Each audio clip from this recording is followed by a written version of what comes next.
I want your take on immigration. What do you feel about illegal immigration? Border hopping, border patrol. What do you take on that? Do you believe? I mean, obviously, I know like somewhat what it shouldn't be a mystery. My beliefs, obviously. but But I want to like hear from you first. Yeah, I mean, if you're in this country illegally, you should be deported. Okay. And we should also restrict the amount of legal immigrants coming into this country as well. Okay. But the illegal problem is a much bigger problem right now. It's a full-out invasion. We have 15,000 people a day marching into our country. We don't know who they are. Terrorist watch lists. They're killing people every day. Lake and Riley, another 16-year-old in Texas was just murdered over the weekend by an illegal. So you believe that everyone, no matter what you've done, deserves to get deported even if they're illegal? What if they just do nothing and contribute to society? Well, you can contribute to society. Well, they didn't do. Hold on. They didn't do nothing. They broke into our home. Okay. But like, so if you break into somebody's home, you should be able to get kicked out of the home. So they know what they did. They trespassed. They domiciled themselves illegally. If that continues, go back to your country of origin and go be a dreamer in Nicaragua. But a lot of times it's because of U.S.'s imperialistic past is what caused many of these nations to... Oh, can you hear me? U.S. imperialism in the past? Yeah, a lot of these countries have been devastated by... Okay, so there's over 120 different countries that are coming across the border. Uzbekistan... You know, over 155,000 people from China have come across the border this year? Okay. From China. That's not like U.S. imperialism in Honduras. So they should be kicked out and deported. And it doesn't matter. U.S. imperial. I'm going to roll my eyes at the whole thing. You still broke the law. You came into our country illegally. We have laws and customs. You came here. You knew you were breaking the law. And you should be sent back to your country of origin. Any decent country would do that. So you're taking a subset of Chinese citizens or Chinese people from China and saying, grouping them with everyone else. And because I think Hondurans, Mexicans, Nicaraguans, El Salvadorians, Panamanians, Venezuelans, Chileans, they should all go home. Oh, really? If they're here illegally, yes. But like I said before, these people have been devastated by in the past. These countries are poor. I don't care. Like, go fix your own country. How do we screw up El Salvador? No, tell me. How did we screw up El Salvador? Can anyone tell me? Or is that just a talking point? What about for the kids? Go back to your country of origin. So you would tell me to go back to my country right now? Well, are you born here or not? I'm born here. Well, I think we should get rid of birthright citizenship, but technically we have it, so you should stay. But yes. But I'm contributing to society. I'm working. Okay, good for you. I mean, again, I think we should get rid of birthright citizenship. Oh, but, so I'm done. But I'm done again, I'm not like king, so we don't get rid. But birthright citizenship is a misreading of the birthright clause in the U.S. Constitution. But we have it, so you're going to stay. Don't worry. Okay. But you want me gone. But you want me gone? Well, no, I don't want you. I want the law to be enforced. Again, I think you're a nice person, but I don't allow my feelings to all of a sudden come in to the administration of justice. I'm sorry, what? You were literally talking about how, we didn't do anything. Get out of here. It's literally what you just said. I'm dumbing it down, obviously. Well, okay, but did your parents come here illegally? Yeah. Okay, they're criminals, and they should go back to the country of origin. But they contribute to society. I don't. They pick up. I'm sure a lot of criminals. Okay, they might rob a store and pay their taxes. They get your food. Okay, but fast food. Let me ask you a question. They drive your kids to school. When they came, is that not contributing? What's their country of origin? My mom's from Mexico. My dad's from Syria. From Syria. Yeah. Okay. Ooh, got it. Don't talk about that. Did he come here illegally too? Not him. Just my mom. Okay. I only live with my mom. So that's fair. So when she came here, did she know she was breaking the law?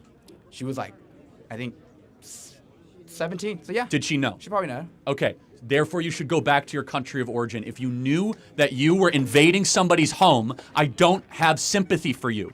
You're an invader. You broke into our country. But I don't care if you're contributing. I don't care if you're this wonderful dreamer in this great story. Either you have the law or you don't. And if your position is to repeal that law, then make that case. If you think it should be illegal to be able to waltz into somebody's country, then fine. There should be no exceptions to the administration of border law. You know who agrees? Mexico. If I go into Mexico without papers, they'll deport me back to America. Try to land in Cabo without your passport. They'll let you in. I've been no, they won't.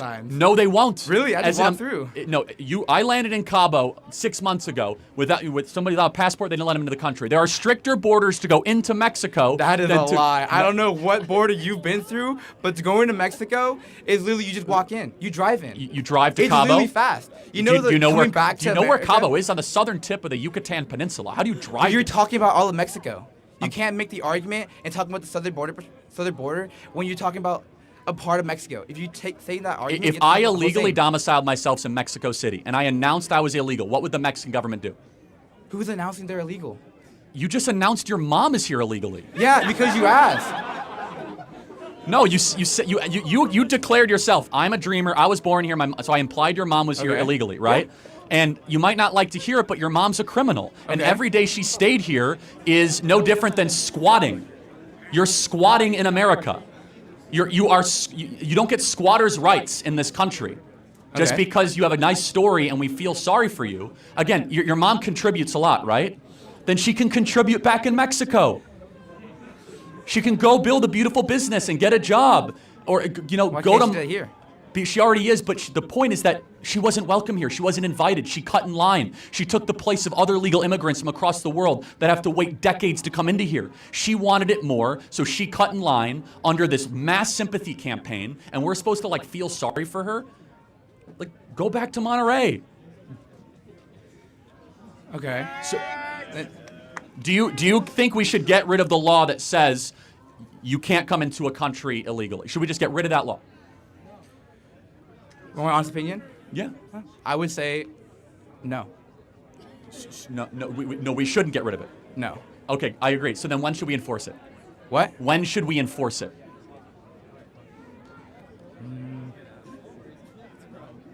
I don't know. Okay, and the reason, and I respect the intellectual honesty, because if you said we should enforce it all the time, then it would apply to your mom. But look, you're a winner of all this. You get to be in the greatest country in the history of the world, right? I respect it. I love being American. Yes, and so, great, okay? And we have birthright citizenship. You have a U.S. passport, I assume, right? You cannot have a sustainable country if you do not have control of who comes into your country with no sort of standards, no sort of process. It's a big mystery. Secondly, on top of that, we have it on the books. You shall not trespass across the U.S. southern border. It is literally a felony. They want to make it a misdemeanor. So if we repeal that law, that's a position of some people. No border policy whatsoever. Okay. No, thank you. Thank you. Appreciate it. For your time. God bless. Next question. Thank you. Hi, my name is Erica. I'm from Long Island, New York. I love the name Erica. Thank you. I was homeless a year ago. Yeah, I'm sorry to hear that you were homeless. I'm not anymore, so it praise turns God. around. Good for you. God bless. And there's hope for everybody. Yeah, I went through a lot of really gnarly things being homeless. If I had enough time to tell you everything, I would. I never, ever want children for myself. I have severe mental health issues, and I suffer from depression, attempted suicides. So I have some dark history. And I know for a fact that I was not meant to put on this earth to have children. I do understand where you stand with abortion. I do think it should be a choice, but up to a certain time. Do you think that we should just ban it altogether? So I'm 100% pro-life. Would you agree that if it's not your DNA, it's not your choice? Yes. Because if you have a baby in you, it's that baby's vagina, not your vagina. I so never want one. I'm just saying, if you were, theoretically. I know. Okay. Going back to what you said, though, I think you're somewhat selling yourself short. Because look how long you've grown in a year. You went from homeless to here. I know. Imagine how much you could grow to one day be a mother. Now, you might say, you don't know me, blah, blah, blah. No, that's fine. But don't live under the bigotry of low expectations. I'm not going to. So if the story you tell yourself is that, hey, I can't ever be a mom, then that's who you're going to be. I'm a cat mom. It's okay. That's fair. Hey, you're living a good life. You were homeless a year ago. You're not anymore, right? So praise God. The story you tell yourself is who you become. What you aim at is what you hit. Just think about that. Much love and respect to you. But you're just like me. We're blunt. We can smoke the truth, you know? We're so blunt. We can smoke the truth. I don't smoke. That's okay. And I don't recommend people smoking. Oh, but come on. Yeah. God bless you. Thank you so much. No worries.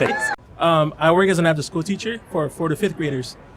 One of my questions is there any advice that I could give to the youth to help? Oh, sorry.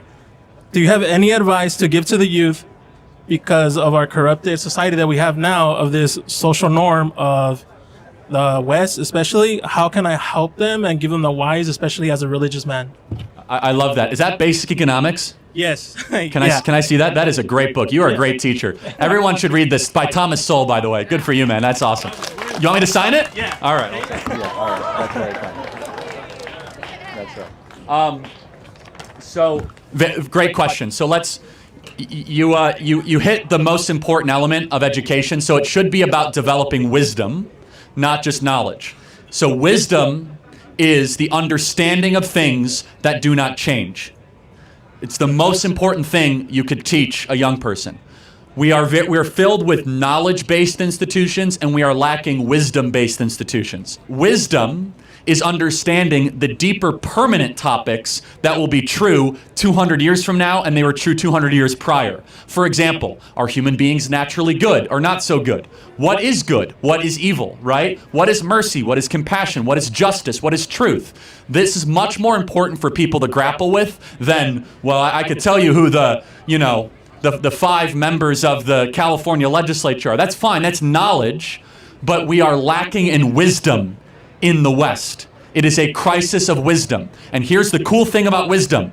Anybody can access it at any time. It does not require a college degree. It doesn't require a special credential. Anybody can be wise. It just so happens the most common way people get wisdom is through what? Suffering. That's why old people are so wise, because they've suffered a lot. And through suffering, you end up getting a lot of wisdom. Good times do not make you wise. Sucky times do.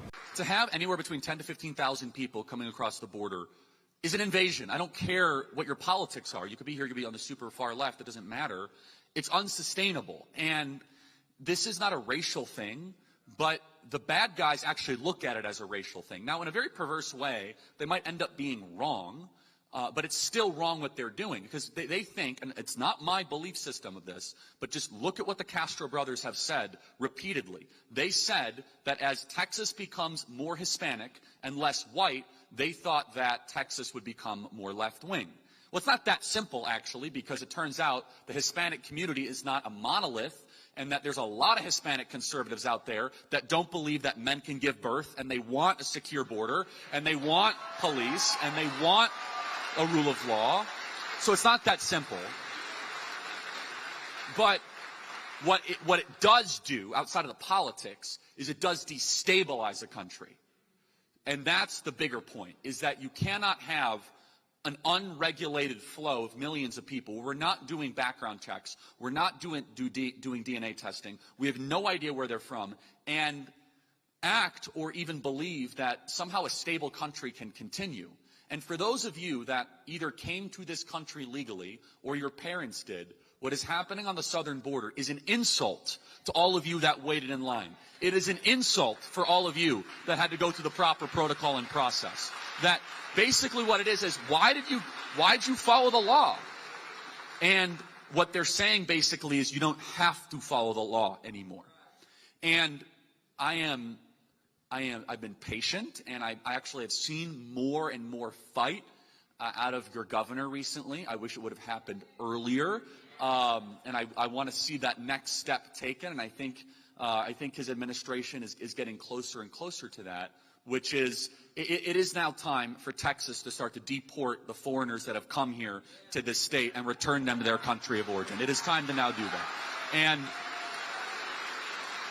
largely because the federal government has left us no choice, and it is a very simple moral question. If the federal government is tasked with the safety and the well-being and the administration of the rule of law, and they have year over year told you they are not going to do that, Texas, which was once its own country, which can therefore declare an invasion clause easier than any other state in the nation, does not just have a right, but a duty to take this into its own hands and to fix this problem. And I think Greg Abbott, to his credit, has been feeling the pressure and has been doing some stuff. I mean, you got the barriers, you got the razor wire, you got balloons on the, whatever those big things are in the big objects in the Rio Grande Valley. That's fine. You got the National Guard. It's hard for me to paint this picture. If you haven't seen the video, I encourage you to look at it, where Texas National Guard really steamrolled by hundreds of people last week, as if, like, no, this is our country, we're just going to come right in. And, some people say, well, the Texas National Guard should have resisted. But the Texas National Guard, in an ideal, should have resisted. But think about it. They would have gotten probably arrested by the federal government for, violent confrontation of migrants. And that's another important point, which is there are some people that are coming that can fit the quote-unquote migrant mold. But a vast majority of these people are military-age, fighting-age males that are 20, 21, and 22 years old from 120 different countries. We know that thousands of people have been intercepted on the southern border from the terror watch list, and we have no idea where they're going on the interior of the United States. And I hate to say, but this feels awfully intentional. It feels as if that they want this to happen. Now, why? We can have a robust discussion about it, but I don't get from the current ruling regime that they love the country like you do, that they love the country the way that those of you that serve this nation do. In fact, I feel as if they want to turn it into something different, that they want to try to overwhelm the system.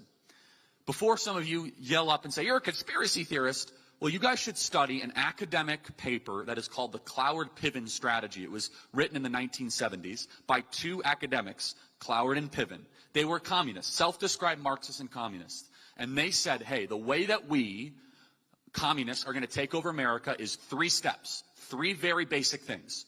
We need to try to make sure America borrows so much money that the currency is worthless and the national debt becomes unsustainable.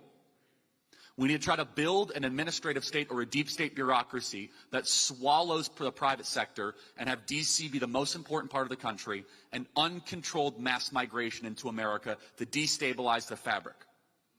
Now, we wouldn't know any one of those 3 things, of course. We are borrowing $1 trillion every 100 days in this country.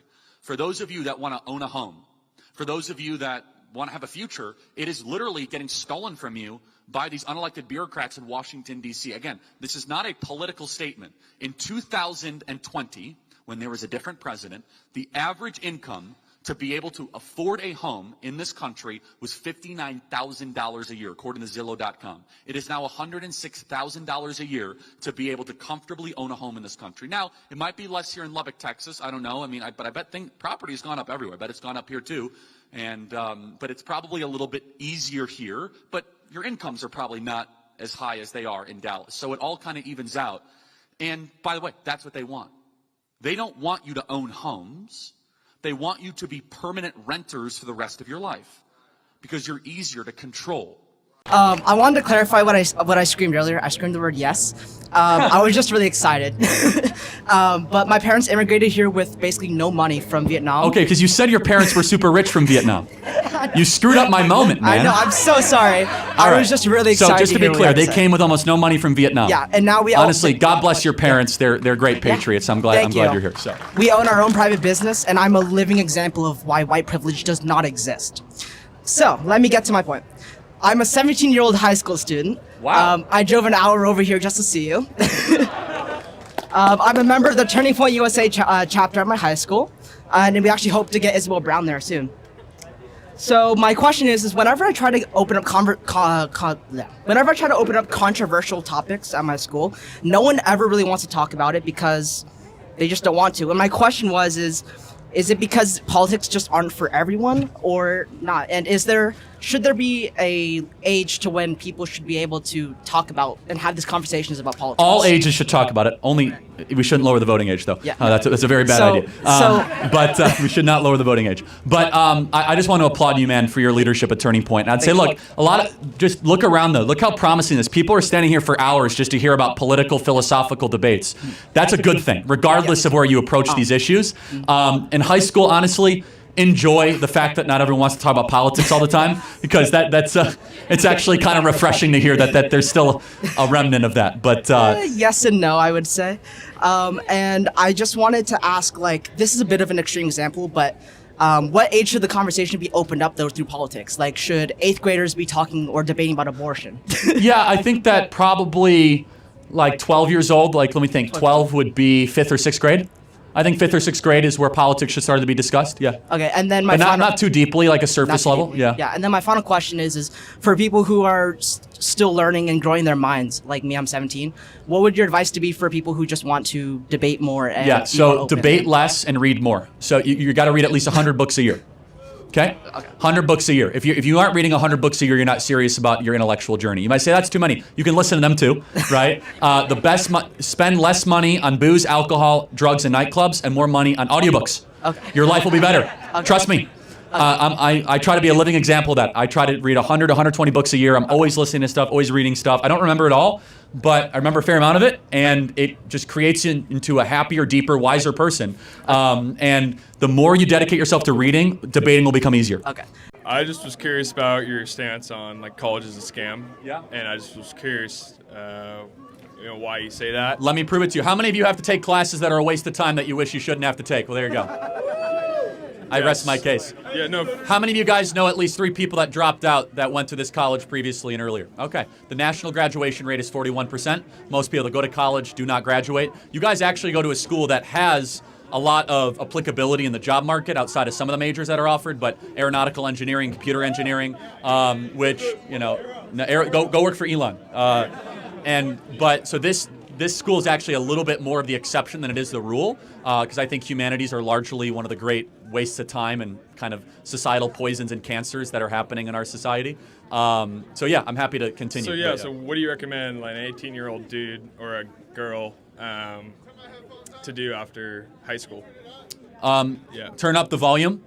Can we try? I apologize. Sorry. Yeah. We're going to try. And I will come out there and say hi to you guys in a second. So, and we're going to go say hi to all of our friends over there. What do I recommend? It all depends on what you want to do. That's the worst thing you can do is enter into a 4-year agreement where you have to borrow a bunch of money, try to find your way, go take a bunch of classes that have very little relevancy, and next thing you know, you end up with a college degree, and you end up getting a job that doesn't require a college degree. Here's a fact. Half of people that graduate college end up getting a job that does not require a college degree 10 years after they graduate. That is the best argument I have. It goes to show the diploma doesn't actually have... Yeah, I mean, you're looking at engineering students, you're looking at, Well, enginering's different. Finance students. I qualified and that. students like that. For example, I went to community college for 2 years. And, a lot of other people go to community college. You get free community college for 2 years. Then you could transfer over. And then 2 years at a college like Cal Poly or, a university. And, the top 5 paying, jobs out of college are accountants, engineers, teachers. Try to get closer to the mic so people can hear. Teachers, engineers, stuff like that. And it's just, and then the guys, the people that are wearing the shirts are actually in college. So I'm just curious, they know better than I do that it's a scam then.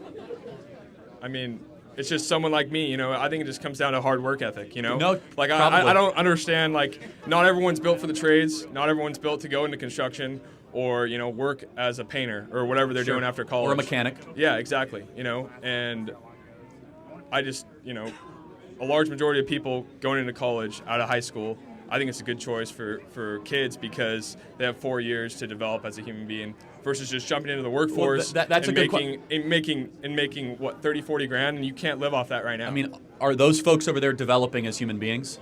I mean, I'm not talking about them. But hold on. I'm talking about, That's what college produces, though. Angry, bitter, resentful activists that hate the country. Yeah. That's not developing. That's hardening and honestly creating, a mobilization army for the radical left. That's what we've seen. You got your major courses where you're taking, I'm a real estate finance major, so I'm taking classes for real estate finance. I have internships in real estate finance. It's great. I'm not going into that field after college, but I'm saying you take classes at college to get a job after college, and there's most of the universities you get over 75 grand a year out of college, and if you do the route of 2 years at community college and transfer into a university, you're able to pay off that debt, which is around 20K, 30K. For a school like this, you can go to state school, and then you're off to the races. If you graduate, 41% don't, because they shouldn't have gone in the first place. Then what do they do? What do you do after? They never should have gone. I mean, we have 11 million open trade jobs in this country. Yeah, here's the thing. People do not want to work with their hands, and parents don't want to send their kids to go work with their hands because it's considered to be dirty type labor. Well, 11 million job openings in this country that require just a 6-month certification, whether it be auto mechanic, right, HVAC, plumber, so on and so forth. Yeah. And it's not for everybody. But no, I mean, I get what you're saying. It's just like large majority of people in America right now are just lazy. They're not going to be doing that after high school. Well, we agree. So does college make you lazier or make you work harder?